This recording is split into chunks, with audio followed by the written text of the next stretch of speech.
Welcome to Daily Principle. Today, you're about to discover why breaking bad habits has never been about having more willpower, and how understanding the system behind your habits can help you change your life for good. What if the reason you keep losing to the same habit has nothing to do with a lack of discipline? The moment you understand how habits really work, you'll stop fighting yourself and start changing effortlessly. The biggest mistake you've been making is believing that something is wrong with you. It isn't. Your character isn't the problem, and your desire to change isn't missing. The real issue is that you've been trying to solve the problem with the wrong strategy. Most people think willpower is the answer, but willpower is actually one of the weakest tools you can rely on. Think of it like the battery in your phone.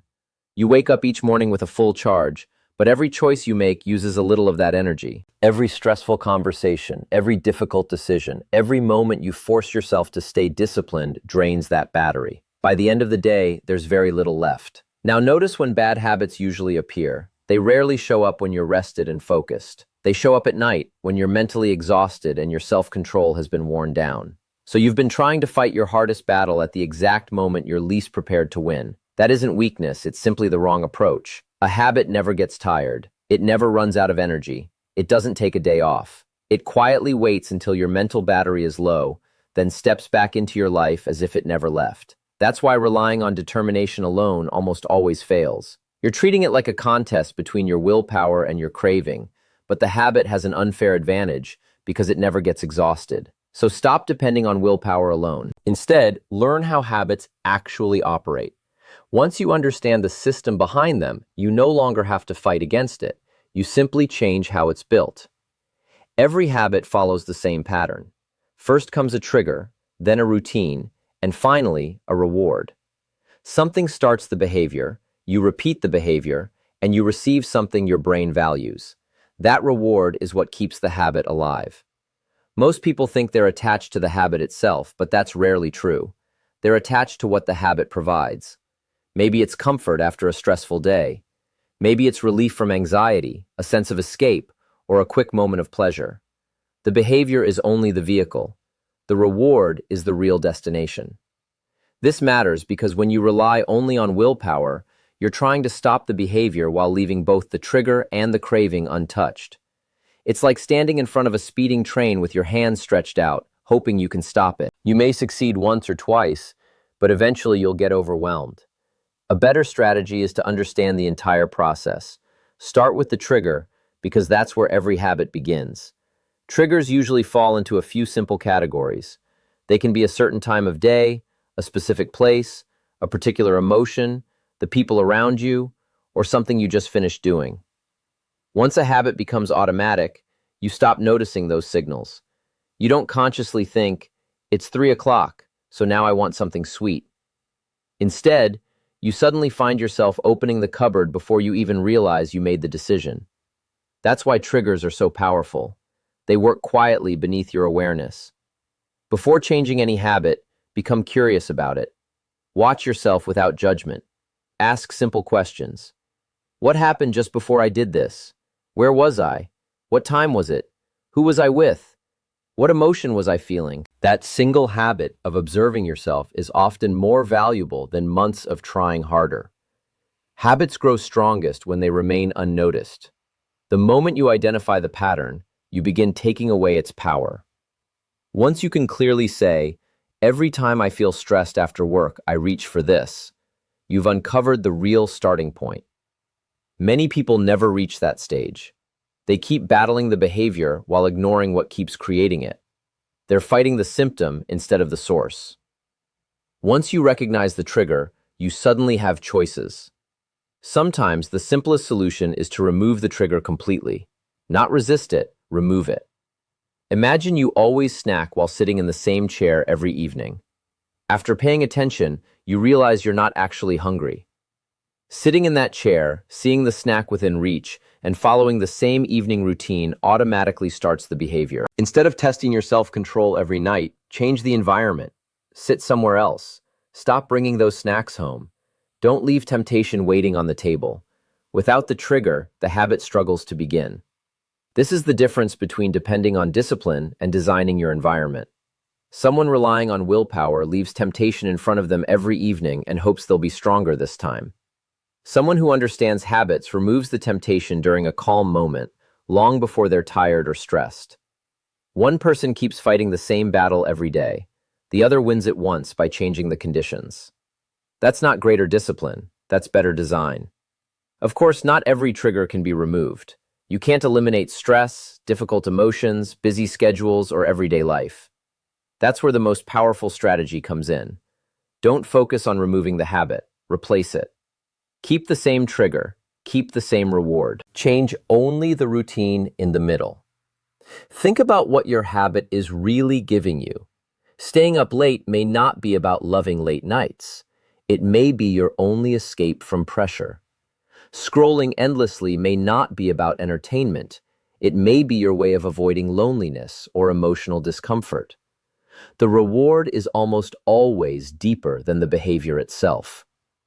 Once you understand the real reward, ask a different question.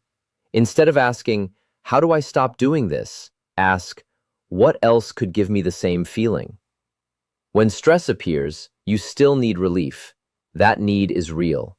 But instead of following the old routine, choose a different path. Go for a short walk. Step outside for fresh air. Practice slow breathing. Call someone you trust. If the new routine gives your mind the same sense of relief, you've redirected the habit instead of fighting it. And that's how lasting change begins. If your new routine gives you the same reward the old habit once provided, your brain will gradually begin to choose it on its own. This doesn't happen overnight, and it's important to be realistic about that. At first, the new behavior may feel awkward because your mind is still expecting the familiar routine. It may seem like something is missing, but if the reward is genuine, if that walk truly eases your stress, or those deep breaths really calm your mind, repetition slowly rewires the pattern. Before long, your brain starts connecting the same trigger with a healthier response. That's how lasting change happens. You don't fight the craving. You respect the trigger, keep the reward, and simply teach your mind a better path. It's like redirecting a river instead of trying to stop it with a wall. A dam eventually gives way under pressure, but a new channel allows the water to flow naturally. Your cravings work the same way. They always want somewhere to go. Your goal isn't to suppress them, it's to guide them towards something better. This is where many people make a mistake. They replace the habit with something that doesn't satisfy the real need. Then they assume the method failed. Imagine you snack every afternoon. After paying attention, you discover you aren't actually hungry. You're bored. You want stimulation and a break from the monotony. Drinking a glass of water won't solve boredom. You'll still feel unsatisfied, return to the snack, and think nothing works. But the problem wasn't the strategy. It was misunderstanding the reward. If boredom is the real issue, find something engaging. If stress is driving the habit, choose something that genuinely relaxes you. If loneliness is underneath it, seek connection. If exhaustion is the cause, maybe your body simply needs rest. The replacement only works when it meets the same emotional need the old habit was meeting. That's why observing yourself is so important. Don't rush past it. Most people repeat behaviors for years without ever asking what they're actually getting from them. After the habit, pause and ask yourself, what do I feel now that I didn't feel a minute ago? Whatever changed, that relief, comfort, excitement, or escape, is the reward you're really chasing. Once you identify it, you'll discover healthier ways to achieve it. Now let's talk about something just as powerful, your environment. Your surroundings quietly influence almost every decision you make. Most people underestimate how much their environment shapes their behavior. Remember this principle: you rarely rise to the level of your goals. More often, you fall to the level of your environment. Whatever is easiest to reach is usually what you'll choose. Whatever surrounds you becomes your default. If temptation is always within reach, you're forcing yourself into unnecessary battles. Human beings naturally follow the path that requires the least effort. That's not laziness. It's how our brains are designed. So make bad habits harder to perform. Create obstacles, add distance. If unhealthy food is your weakness, don't keep it at home. Make yourself drive to the store if you really want it. That extra effort gives your logical mind time to catch up with your impulse. Many cravings disappear before you ever reach the checkout. At the same time, make your good habits effortless. Leave the book on your pillow if you want to read. Lay out your workout clothes the night before. Keep water where you'll see it first. Every small obstacle removed from a good habit, and every obstacle added to a bad one, reduces the amount of self-control you'll need later. Notice what's happening here. You're no longer depending on motivation every single day. You're designing your life so that the better choice becomes the easier choice. People with remarkable discipline often aren't resisting temptation all day long. They've simply arranged their lives so temptation shows up less often. They don't constantly refuse the cookie because the cookie was never sitting on the counter in the first place. Their secret isn't extraordinary willpower, it's thoughtful preparation. The truly disciplined person and the person who struggles may have the same amount of self-control. The difference is that one builds an environment that supports success, while the other keeps walking into the same battle every day, expecting a different outcome. Still, there will be moments when a craving appears unexpectedly. That's when one simple skill becomes incredibly powerful. Pause. Cravings don't last forever. They behave like waves. They rise, reach a peak, and eventually fade away. If you can create even a short delay between the urge and your response, the craving often weakens before you act. Instead of saying, "I can't have it," tell yourself, "I'll wait 10 minutes." That small change matters. You're not denying yourself, so your mind doesn't become defensive. You're simply postponing the decision. During those few minutes, the intensity usually fades. What felt urgent begins to lose its grip. Each time you do this, you teach yourself something valuable. A craving is not an order. You can experience it without obeying it. Over time, that lesson transforms your relationship with the habit. The urge may still appear, but it no longer controls you. It becomes just another passing feeling, and you become the one who chooses what happens next. But be prepared, because your biggest test will come during stressful seasons. Whenever life becomes difficult, your brain naturally reaches for what feels familiar. Old habits are deeply carved pathways, while new ones are still being built. During pressure, it's easy to slip back into those old patterns. That's why people often make great progress, only to return to an old habit during a crisis. The answer isn't to be surprised when it happens. Expect it. Tell yourself ahead of time that when stress arrives, your old habit will seem comforting. It will feel like an old friend offering relief, but it's only an old pattern trying to reclaim its place. Recognizing that moment before it happens gives you the power to choose a different path. Before life gets difficult, decide how you'll respond when it does. Don't wait until you're overwhelmed to make important choices, because when you're in the middle of the storm, emotions will make the decision for you. Plan your response while you're calm, so when pressure arrives, you've already chosen your path. Another danger appears after you've been successful for a while. You make it through weeks or months without the habit, and confidence quietly turns into overconfidence. A small voice tells you that one exception won't matter, but that just once is rarely just once. It reactivates the old trigger, reminds your brain of the familiar reward, and brings the entire habit back to life. Within days, you're wondering how you slipped so far so quickly. The truth is, old habits aren't erased. They become weaker while new pathways become stronger. The old pattern is still there, waiting for an opportunity. One careless decision can strengthen it again. That's why success requires continued awareness. The greatest risk isn't always at the beginning, when you're afraid of failing. Sometimes it's after you've succeeded and believe the battle is over. There's another moment that catches many people, the first mistake. You've been doing well, then one day you fall back into the habit. That single slip means very little by itself. One mistake doesn't erase weeks of progress. What causes the real damage is the story you tell yourself afterward. Your mind says, "I've already ruined it, so I may as well keep going and start over next week." That thought is far more dangerous than the mistake itself. A single poor choice becomes an entire weekend of giving up, because you believed one failure meant everything was lost. Remember one simple rule: never miss twice.